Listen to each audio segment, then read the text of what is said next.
Gaza में अस्पताल पर हौलनाक इसराइली हमला नाकाबिले कबूल है। अस्पताल मुकद्दस हैं और उनकी हर कीमत पर हिफाजत की जानी चाहिए। अक़वाम मुत्तहिदा की सख्त अल्फाज में मजम्मत। सेक्रेटरी जनरल एंटोनियो गुतेरेस ने कहा कि हमास के हमले इज्तिमाई सज़ा का जवाब नहीं हो सकते। UN इंसानी हुकूक कमिश्नर वॉल्कर टर्क का रसूख रखने वाली तमाम रियासतों से खौफनाक सूरत हाल को ख़त्म करने की हर मुमकिन कोशिश करने का फौरी मुतालबा। अस्पताल पर एक ही हमले में 500 फ़लस्तीनियों के कत्ल के बाद भी इसराइली जहरियत जारी। शिमाली गाजा में जबालिया पर हमले में मज़ीद 45 फ़लस्तीनी शहीद, ज़्यादातर बच्चे और ख़वातीन शामिल।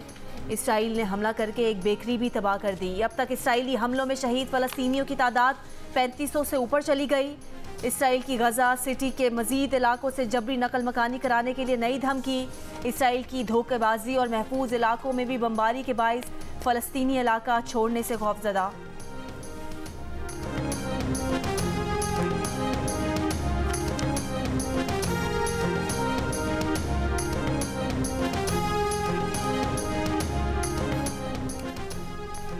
गजा अस्पताल पर बमबारी, अमरीका को मशरिक़ वस्ता में नए चैलेंज का सामना। उर्दन ने अमरीका समेत 4 ममालिक के सरबराहों का इजलास मनसूख कर दिया।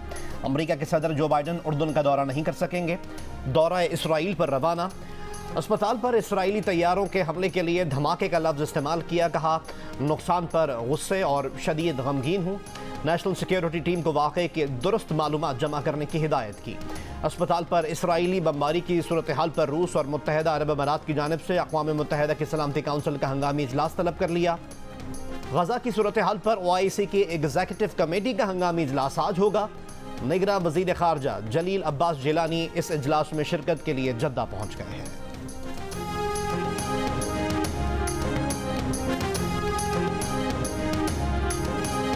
गाजा के अस्पताल पर बमबारी के बाद कई ममालिक में इसराइल और हिमायत करने वाले ममालिक के सिफारत खानों के बाहर मुश्तइल मुजाहिरे। लबनानी मुजाहिरीन ने अमरीकी सिफारत खाने पर धावा बोल दिया। इमारत पर फ़लस्तीनी परचम लहरा दिया। तुर्की में इसराइली हमले पर मुश्तइल मुजाहिरीन की इसराइली कॉन्सुलेट में घुसने की कोशिश। पुलिस ने वाटर कैनन और मिर्चों का स्प्रे इस्तेमाल किया। उर्दन में इसराइली सिफारत खाने की तरफ बढ़ते मुजाहिरीन की पुलिस से झड़प। फ़लस्तीनी सरहद खोलने का मुतालबा। ईरान में बरतानिया और फ्रांसीसी सिफारत खानों के बाहर मुजाहिरे। त्यूनिस में मुजाहिरीन का अमरीकी और इसराइली सफ़ीरों को मुल्क से निकालने का मुतालबा। रामल्ला में फ़लस्तीनी अवाम का सदर महमूद अब्बास के खिलाफ एहतजाज।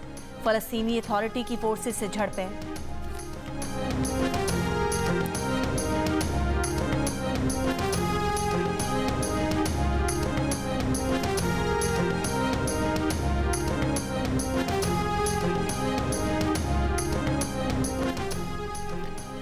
अस्पताल पर हमले के बाद इसराइल के हामी ममालिक भी इसराइल के खिलाफ बोल पड़े। फ्रांस के सदर इमैनुअल मैक्रों की जानिब से अस्पताल पर हमले की मजम्मत। कहा, अस्पताल और शहरियों पर हमले का कोई जवाब पेश नहीं किया जा सकता।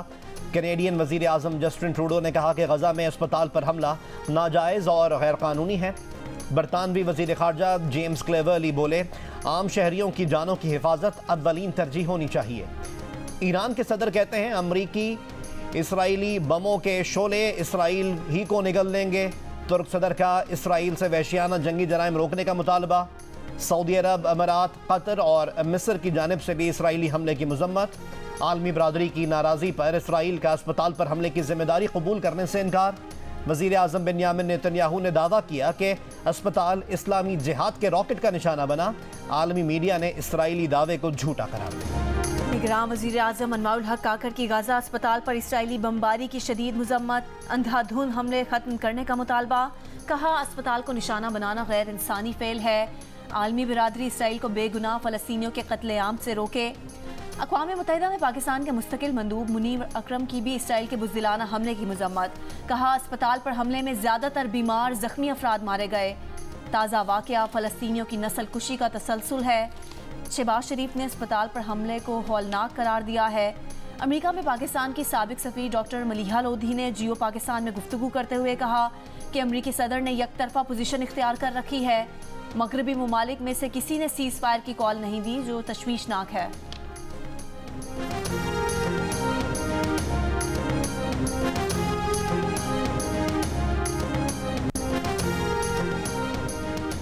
चीन के सदर का बेल्ट एंड रोड इनिशिएटिव को मजीद बढ़ाने का ऐलान। अमरीका का नाम लिए बगैर कहा, यकतरफा पाबंदियों के खिलाफ हैं।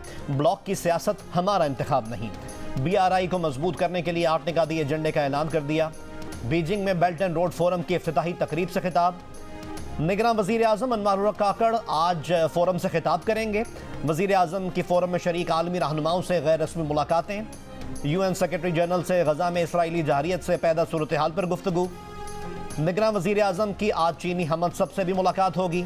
पाकिस्तान और चीन के माबैन मफाहमती याददाश्तों पर दस्तखत होंगे।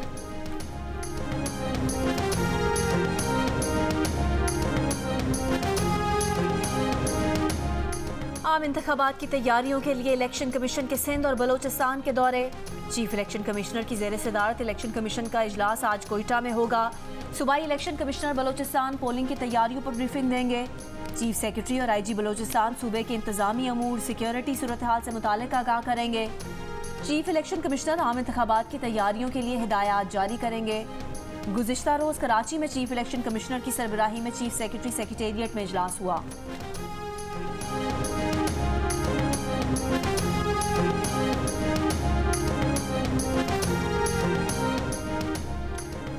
चेयरमैन PTI के बेटों के साथ टेलीफोनिक गुफ्तगू करवाने की दरख्वास्त पर समाअत।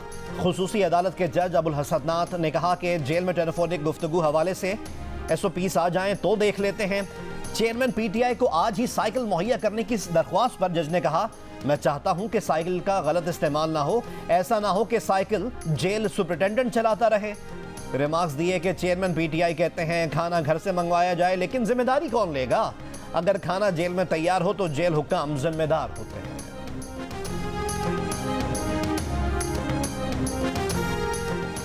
कानून में अमल दरामद बेंच का कोई तस्वुर है? क्या सुप्रीम कोर्ट के जजेस साथी जजेस को अपने ही फैसले पर अमल दरामद कराने का हुक्म दे सकते हैं? क्या सुप्रीम कोर्ट का एक बेंच दूसरे को हुक्म दे सकता है? चीफ जस्टिस पाकिस्तान जस्टिस काजी फाइज ईसा ने अमल दरामद बेंचेस बनाने पर सवालात उठा दिए। बहरिया टाउन कराची अमल दरामद केस की समाअत के दौरान चीफ जस्टिस के सवाल पर वकील फारूक नाइक ने कहा, अमल दरामद बेंच का कोई कानूनी जवाज या हवाला नहीं है। चीफ जस्टिस के इसी सवाल पर additional attorney general Aamir Rahman बोले कि कई बार अमल दरामद बेंचेस बनते रहे हैं। जस्टिस काजी फाइज ईसा ने कहा कि आप तो हर हुकूमत के दौर में एडिशनल अटॉर्नी जनरल रहे हैं, आप अपने तजुर्बे से बताएं कब कब अमल दरामद बेंचेस बनते रहे हैं। केस की समाअत जारी।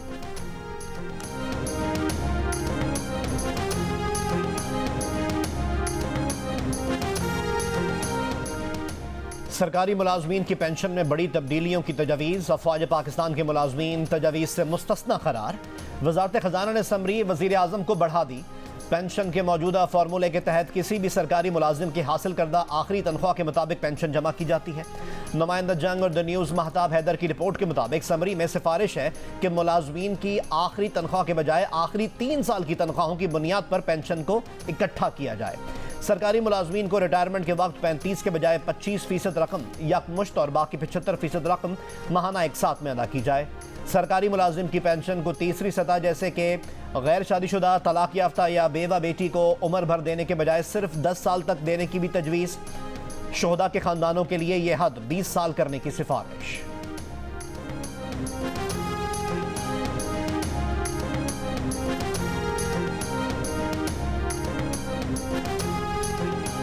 रुपए के मुकाबले में डॉलर की बेकदरी का सिलसिला रुक गया। डॉलर आज ओपन मार्केट में 3 रुपए महंगा हो गया। ओपन मार्केट में डॉलर 280 रुपए का हो गया। इंटरबैंक में भी डॉलर की कदर में 1 रुपए 47 पैसे का इजाफा। इंटरबैंक में डॉलर 278 रुपए 50 पैसे का हो गया।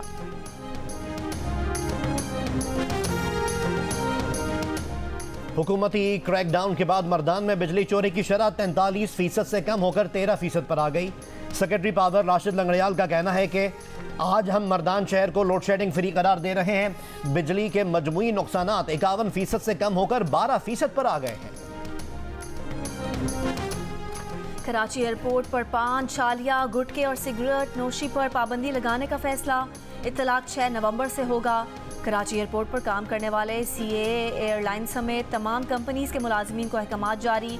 पान, गुटका, छालिया खाने वाले मुलाजमीन के एयरपोर्ट एंट्री पास मनसूख किए जाएंगे। मुशर्रफ का दौर था। बेनज़ीर भुट्टो 8 बरस की जिला वतनी के बाद पाकिस्तान पहुंची थी। कराची में मिसाली इस्तकबाल हुआ। शाहराह फैसल पर कारसाज के करीब बुलेट प्रूफ ट्रक के करीब 2 धमाके हुए। बेनज़ीर भुट्टो महफूज रहीं। कारकुनों समेत 175 से ज़ायद अफराद जाँ बहक और 600 से ज़ायद जख्मी हो गए। 2007 में पेश आए सानहे कारसाज को 16 बरस बीत गए। आसिफ अली जरदारी ने शोहदा को खराज अकीदत पेश करते हुए कहा, 18वीं आईनी तरमीम जमहूरियत के शोहदा के जद्दोजहद का समर है। बेनज़ीर भुट्टो शहीद ने शिद्दत पसंदों की मज़ाहिमत की। खुद मुख्तार पार्लियामेंट, आइन की बालादस्ती और अवाम की हुक्मरानी से मुल्क तरक्की करेगा। गाजा के अस्पताल में सैकड़ों जानों का ज़िया अमेरिका और यूरोपीय यूनियन की जानिब से इसराइल की गैर मशरूत हिमायत का नतीजा है। गाजा में वजारत सेहत के आला ओहदेदार ने बताया कि इसराइल ने हफ्ते को भी अस्पताल पर गोले बरसाए थे। अस्पताल डायरेक्टर को वार्निंग दी गई थी कि अस्पताल खाली कर दिया जाए। अस्पताल में धमाके से तबाही से पहले के मनाजिर सामने आ गए। पनाह लिए हुए खानदानों के बच्चों को खेलते हुए देखा जा सकता है।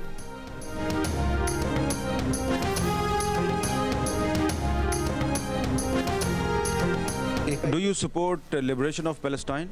Certainly. This is God's will, that this land should not be under the Zionists. It should be totally under the Palestinian people. Don't you think that it is a surprise that a Jew is here and he is condemning Israeli Zionism?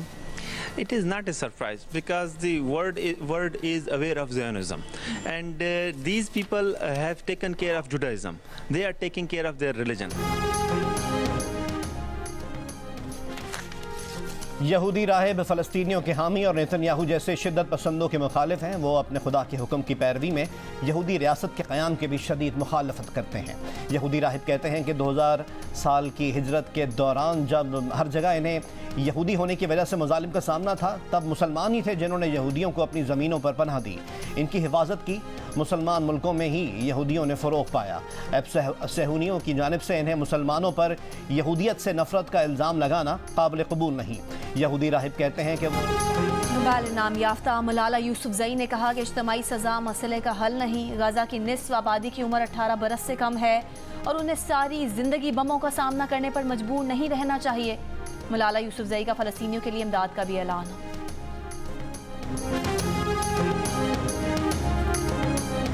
हम इस वक्त Beirut में मौजूद हैं। UN के दफ्तर में, मरकजी दफ्तर में गजा और फलस्तीन के हक में नारे लिख दिए गए हैं। उसके साथ इनकी पैकेट जो है यूएन की, यूनाइटेड नेशन की, उसके ऊपर पथराव किया गया है। गजा के एक हॉस्पिटल पर इस्राएली बमबारी के खिलाफ जो एहतजाज हो रहा है अरब वर्ल्ड में, उसका बहुत बड़ा मुजाहरा कल यहाँ बैरूत में नजर आया। एक मुजाहरा यहाँ अमेरिकन एम्बेसी के ऊपर भी किया गया और इस किस्म के जो है वो शैल पड़े हुए हैं जो कि आंसू गैस के शैल हैं और ये यहाँ पे फोर्सेस ने इस्तेमाल करके मजमे को यहाँ से आगे जाने से रोक दिया था। जियो न्यूज़ की खुसूसी टीम की बैरूत से गजा इसराइल जंग की कवरेज जारी। मैदान जंग से ताज़ा तरीन खबरों की कवरेज के लिए गजा से 300 किलोमीटर दूर लबनान के शहर बैरूत में मौजूद। बैरूत में मुजाहिरीन के अक़वाम मुत्तहिदा की इमारत पर एहतजाज और यूएन इमारत के बाहर चौकी पर तोड़ फोड़ की बराह रास्त कवरेज। जियो न्यूज़ के नुमाइंदे तारिक अबुल हसन और अली इमरान सैयद पल पल की सूरत हाल बता रहे हैं।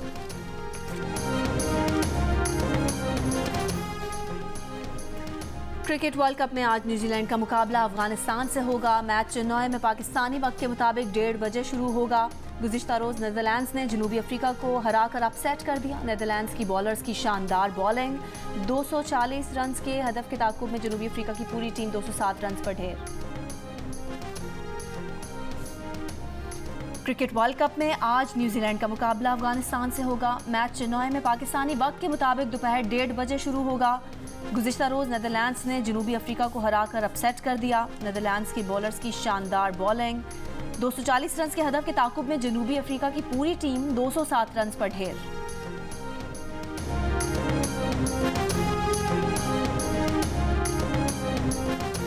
हारना मना है में हुए वर्ल्ड कप क्रिकेट पर दिलचस्प तज्जिए और तबसरे।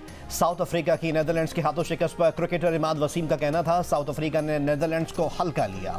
साबिक क्रिकेटर मोहम्मद आमिर का कहना था साउथ अफ्रीका टीम किसी मौजे का इंतजार कर रही थी। साबिक क्रिकेटर अब्दुल रज़्ज़ाक का कहना था साउथ अफ्रीका को टॉस जीतकर पहले बैटिंग करनी चाहिए थी। मोहम्मद आमिर का कहना था कि लगता है नीदरलैंड्स की जीत का पाकिस्तान को फायदा होगा। शो में गेम के दौरान साबिक क्रिकेटर अब्दुल रज़्ज़ाक ने 80 स्कोर बनाए और क्रिकेटर इमाद वसीम और साबिक क्रिकेटर मोहम्मद आमिर को हरा दिए।